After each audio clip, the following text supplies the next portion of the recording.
படித்ததில் பிடித்தது. நம்ம வாழ்க்கையில இருக்கிற மிகப்பெரிய போராட்டம் வெளி உலகத்திலயா? இல்லைன்னா நம்ம மனசுக்குள்ளேயா? த டூ உல்வ்ஸ் அப்படின்ற ஒரு பவர்ஃபுல் விஸ்டம் ஸ்டோரி செரோக்கி டீச்சிங்ஸ்ல இருந்து பார்க்க போகிறோம். ஒரு சின்ன பையன் அவங்க தாத்தா கிட்ட போய் கேட்டானா, ஏன் மனுஷங்க கோபமா, போட்டியா, பொறாமையா, சுயநலமா இருக்காங்க அப்படின்னு கேட்டானாம். அதுக்கு அவங்க தாத்தா சொன்னாராம், எல்லா மனுஷங்களுக்குள்ளேயும் 2 ஓநாய்கள் சண்டை போட்டுட்டு இருப்பாங்க. ஒரு ஓநாய் கோபம், போட்டி, பொறாமை, சுயநலம் இது எல்லாத்தையும் குறிக்கும். இன்னொரு ஓநாய் அன்பு, பாசம், அமைதி, பொறுமை இது எல்லாத்தையும் குறிக்கும் அப்படின்னு சொன்னாராம்.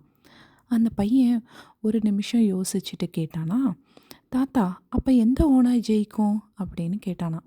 அதுக்கு அவங்க தாத்தா சிரிச்சுக்கிட்டே சொன்னாராம், நீ எந்த ஓநாய்க்கு தீனி போடுறியோ அந்த ஓநாய் ஜெயிக்கும் அப்படின்னு சொன்னாராம்.